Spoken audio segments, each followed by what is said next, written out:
नमस्कार दोस्तों, पहलवान गुरुदीन ग्रुप ऑफ कॉलेज के यूट्यूब चैनल पर आपका हार्दिक स्वागत है। मैं विभा ताम्रका, राजनीति विज्ञान की प्रवक्ता, एक नए वीडियो के साथ पुनः उपस्थित हुई हूँ।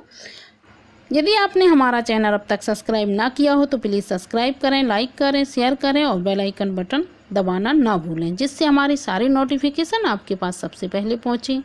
आज हम पढ़ाएंगे बीए सेकेंड ईयर का फर्स्ट पेपर और एमए फर्स्ट ईयर का सेकेंड पेपर। ये केंद्र राज्य संबंध से संबंधित है। इसमें विधायी संबंध से चर्चा करेंगे, केंद्र और राज्य के संबंध। जैसे संविधान के भाग 11 के अध्याय 1 में केंद्र और राज्यों के बीच विधायी शक्तियों का वितरण किया गया। शक्तियों का वितरण करते समय संविधान निर्माताओं ने कनाडा के संविधान का अनुसरण करते हुए शक्तियों को 3 सूचियों में विभाजित किया, जो 7वीं अनुसूची के रूप में संविधान में शामिल की गई है। पहली सूची कौन सी है? पहली है संघ सूची। संघ सूची में उन विषयों का उल्लेख किया गया है जिन पर केवल केंद्र सरकार कानून बना सकती है। कौन बना सकता है? केवल केंद्र सरकार कानून बना सकती है। इन विषयों की संख्या 97 थी, 97। इस सूची में राष्ट्रीय महत्व के विषय को स्थान दिया गया है। किस विषय को? राष्ट्रीय महत्व के, जैसे रक्षा विभाग हुआ, विदेशी मामले हुए, युद्ध एवं शांति, व्यापार, मुद्रा, डाकतार, वायुयान और रेलवे। ये विषय आते हैं केंद्र सूची में, संघ सूची के विषय में रखे गए हैं। दूसरी आती है राज्य सूची। मूल संविधान के अनुसार राज्य सूची में 66 विषय थे, लेकिन संविधान में 42वें संशोधन द्वारा इसमें से कुछ विषयों को निकालकर समवर्ती सूची में स्थानांतरित कर दिया गया है और अब इनकी संख्या कितनी हो गई है? 62। राज्य सूची में क्षेत्रीय महत्व के विषय हैं। किसके विषय हैं? क्षेत्रीय महत्व। हर राज्यों के अपने अपने अलग महत्व विषय होती है। जैसे पुलिस हर राज्यों की अलग होती है। शिक्षा जैसी जिसको करना हो उससे संबंधित रहता है।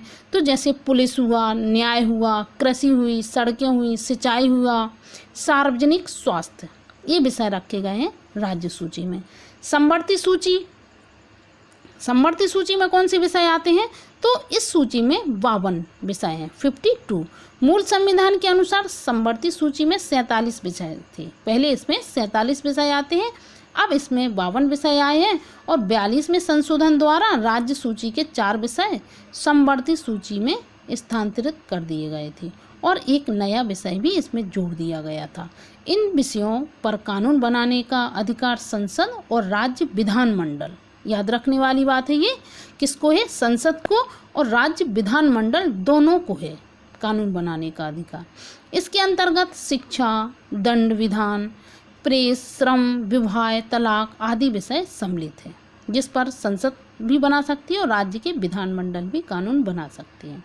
संविधान में यह भी उपबंधित है कि यदि समवर्ती सूची में दिए गए किसी विषय पर संसद और राज्य विधानमंडल दोनों ही कानून बनाते हैं तो उसमें कोई विरोधाभास है तो संसद द्वारा बनाया गया कानून ही मान्य होगा, क्योंकि संसद प्रमुख है, जो उसने कानून बनाए होंगे वही मान्य होगा और राज्य का कानून रद्द समझा जाएगा। प्राथमिकता किसको दी जाएगी? संसद के कानून पर।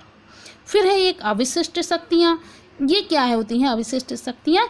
जिसमें संविधान के अनुच्छेद 248 के अनुसार किसी ऐसे विषय के संबंध में जिसका उल्लेख राज्य सूची अथवा समवर्ती सूची में नहीं है, क्या है? राज्य सूची और समवर्ती सूची में नहीं, उसका उल्लेख नहीं दिया गया है, तो कानून बनाने की अनन्य शक्ति संसद को प्रदान की गई है। जो अविशिष्ट शक्तियां रहती हैं उस पर फिर कानून बनाने का अधिकार संसद को ही रहेगा। यदि राज्य सूची में भी उसका विवरण नहीं है और समवर्ती सूची में भी नहीं है उसका उल्लेख, तो संसद को मतलब प्रदान किया गया है अविशिष्ट शक्तियाँ। आशा करती हूँ दोस्तों ये भी चैप्टर आपको पसंद आया होगा। ये जीके से संबंधित है, हर कंपटीशन में इसको आता है। धन्यवाद दोस्तों।